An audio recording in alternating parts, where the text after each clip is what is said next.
নমস্কার বন্ধুরা, এসবিআই কাস্টমারদের জন্য একটা বিশাল বড় গুড নিউজ রয়েছে। কারণ এসবিআই আবারও তার কাস্টমারদের জন্য একটি নতুন স্পেশাল এফডি স্কিম নিয়ে এসেছে।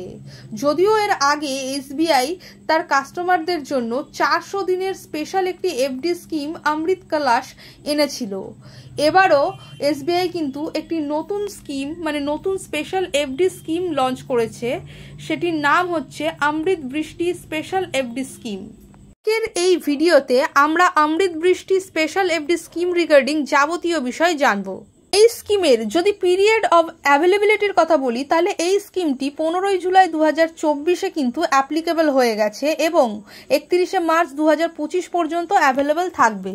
এই স্কিমের যদি 10 ইয়ারের কথা বলি, তাহলে এটি একটি 444 দিনের স্পেশাল এফডি স্কিম। এলিজিবল ডিপোজিটসের কথা বলি, তাহলে এখানে ইন্ডিয়ান সিটিজেন এবং এনআরআই প্রত্যেকেই ইনভেস্ট করতে পারেন। তবে যে কোনো রিটেল যারা আর কি 3 কোটি টাকার মধ্যে ইনভেস্ট করতে চায় একটা স্পেশাল এফডিতে, তাদের জন্য এই এফডি স্কিমটি হচ্ছে একটা অ্যাপ্রোপ্রিয়েট এফডি স্কিম।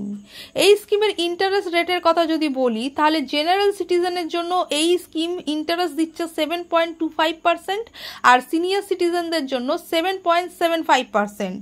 এই স্কিমে কিন্তু টিডিএস অ্যাপ্লিকেবল রয়েছে, অর্থাৎ যদি কোনো জেনারেল সিটিজেন 40,000 টাকা এবং সিনিয়র সিটিজেন 50,000 টাকার অ্যাভাব ইন্টারেস্ট আর্ন করে থাকে এই স্কিম থেকে, তাহলে 10% টিডিএস কিন্তু অ্যাপ্লিকেবল থাকবে। জেনারেল সিটিজেন যদি এই স্কিমে 1 লক্ষ টাকা ইনভেস্ট করে, তাহলে 7.25 ইন্টারেস্ট রেট অনুযায়ী 444 দিনে মোট ইন্টারেস্ট আর্ন করবে 8,887 টাকা, অর্থাৎ ম্যাচুরিটিতে পাবে 1,08,887 টাকা।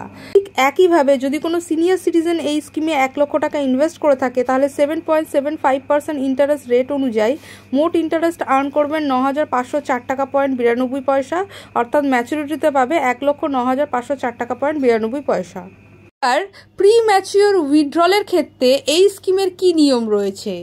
হঠাৎ যদি আপনার টাকার ক্রাইসিস পড়ে আর আপনি যদি এই স্কিমটিকে ব্রেক করে দেন, তাহলে প্রি ম্যাচিওর উইথড্রল হিসেবে কি রুলস লাগু রয়েছে? প্রথমত, এখানে যে কন্ট্রাক্ট ইন্টারেস্টটা রয়েছে সেই ইন্টারেস্টটা রেট এবং ওই টেনিয়রের জন্য যে ইন্টারেস্ট রেটটা বরাদ্দ আছে সেইটার মধ্যে যেটা লোয়ার হবে সেই ইন্টারেস্ট রেটটা আপনাকে প্রোভাইড করা হবে এবং তার সাথে সাথে কিছু পেনাল্টিও চার্জ করা হবে।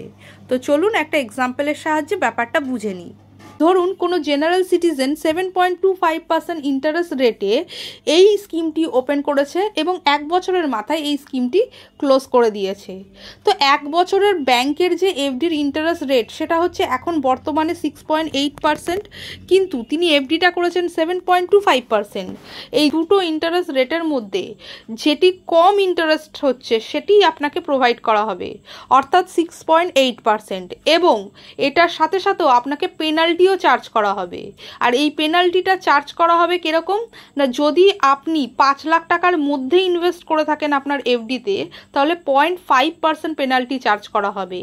আর যদি more than 5 lakh or below 3 crore যদি এই টাকার মধ্যে ইনভেস্ট করে থাকেন, তাহলে 1% পেনাল্টি চার্জ করা হবে।